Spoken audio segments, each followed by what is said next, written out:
know why this is happening, but all I'm getting now are emails asking me how this fucking movie Night Claws ends. I don't even see how you could possibly give a shit. They killed Reb Brown, man. Movie's fucking over. I don't even know what the point is. How can you stay invested in a movie when they just kill off the world's greatest action movie hero like a bitch?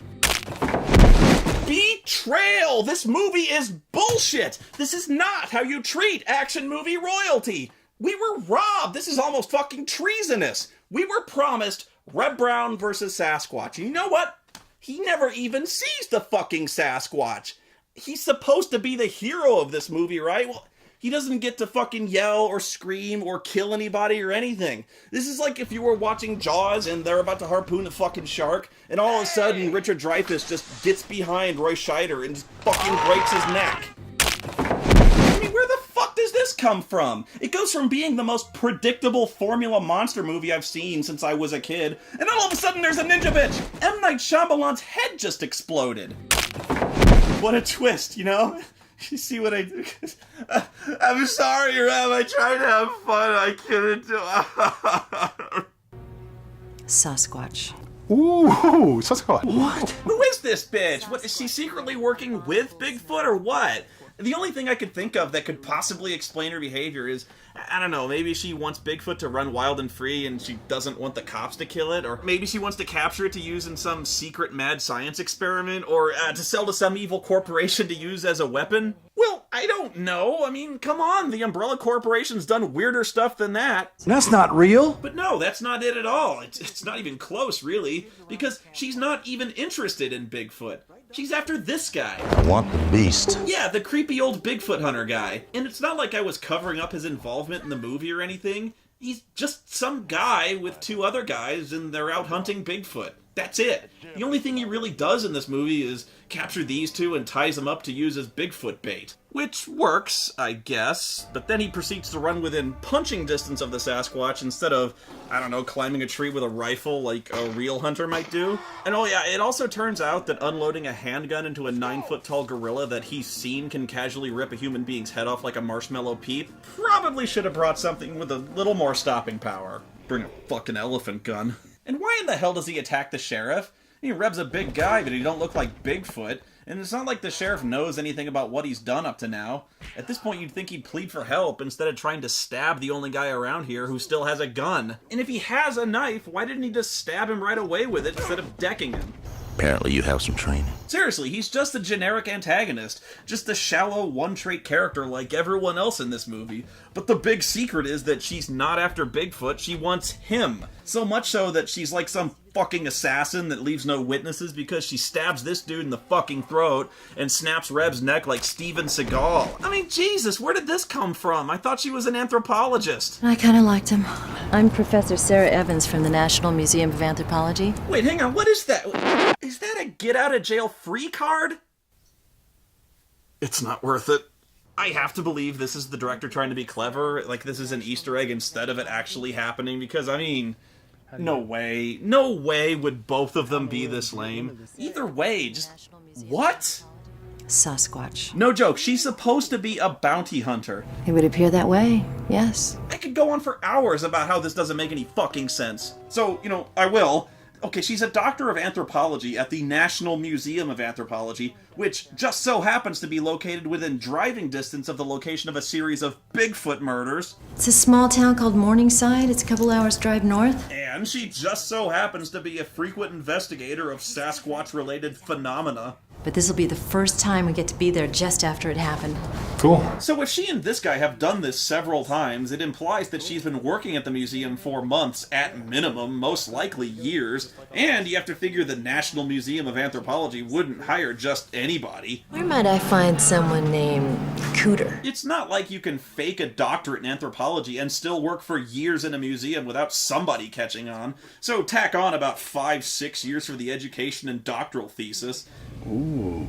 Man, a professor with soft hands. I like that very much. So, I don't know, what, she planned this out for the better part of a decade like the fucking Batman? Well, maybe if he was on PCP. What is she, the Countess of Monte fucking Cristo? Well, she can't have planned it since the only reason she went down there was because the cops called her to investigate Bigfoot. But the cops never mentioned Bigfoot, did they? They all thought it was some psycho killer or wild animal. Yeah, but what kind of animal does that to their prey and then doesn't eat it? Only one kind I can think of. The human kind. Bingo. You are made of stupid. So I guess it's a really lucky thing the cops decided to call in the first place, otherwise she'd have never caught this guy. She'd never left the fucking room. And they just so happened to call this museum instead of anywhere else, like the local university or even the high school nearby. And the call just so happened to reach her office instead of the dozens of other anthropologists who also work at the museum. And she just so happens to infer it was a Sasquatch attack, despite the much more likely cause being a grizzly bear. But conveniently, Sasquatches just so happen to be something she's fanatical about researching, which gives her the perfect excuse to visit the town undercover to get the guy by accompanying the cops who are planning to investigate the forest for Bigfoot, which she knows the guy is also doing because he just so happens to be a Sasquatch hunter too. That's not real. And it's a good thing that Sheriff Joe's a fucking idiot who immediately buys into the theory that the murders were caused by fucking Bigfoot. Right, Doc? And she's lucky he doesn't even casually glance at her get-out-of-jail business card. And she's lucky that Bigfoot just so happened to slaughter all the other cops, but not her, so there aren't any witnesses. But oh, she also has to kill her assistant, which raises the question of why she even bothered to bring the guy in the first place, when leaving him behind would have simplified things infinitely. Now she has to go back to the university and explain the reason she came back alone was that he got torn apart by a fucking Yeti. Which actually might have been a pretty funny scene, but she could have saved herself a lot of trouble just by saying this. Hey, I've gotta go for a few days to some bumfuck Pumpkinville podunk to investigate some bear's scrot hair or something. Could you help me out and stay here and grade these papers?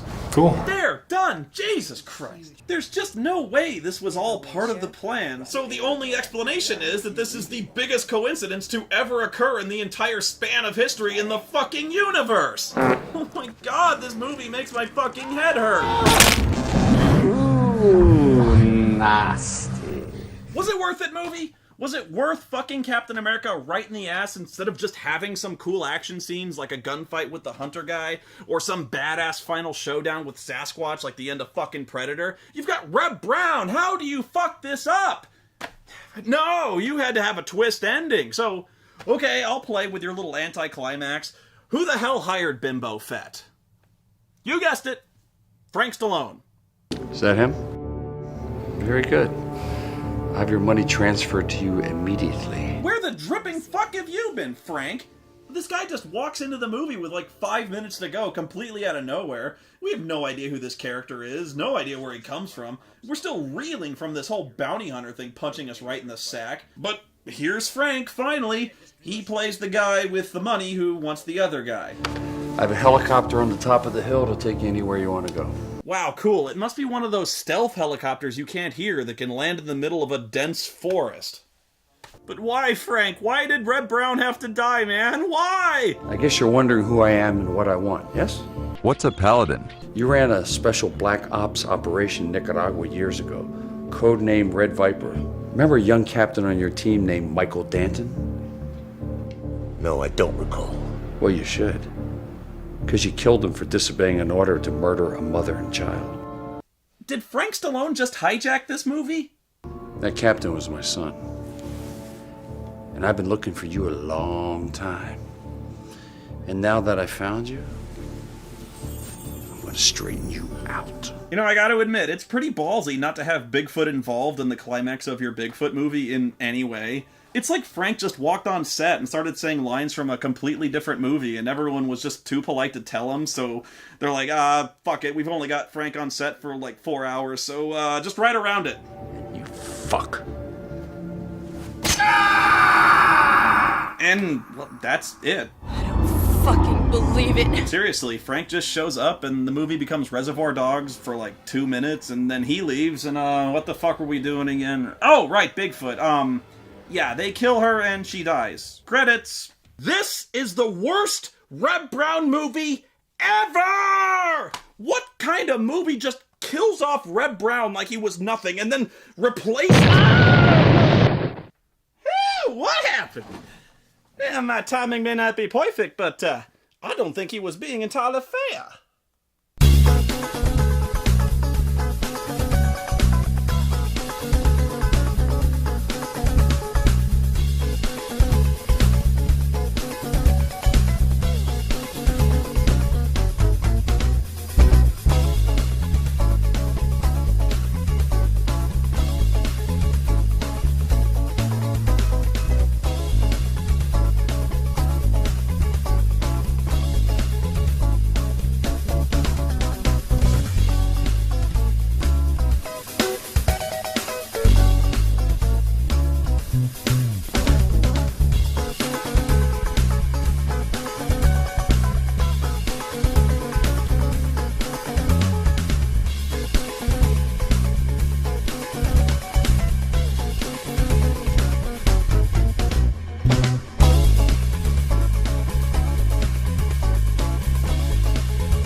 Damn, Sheriff.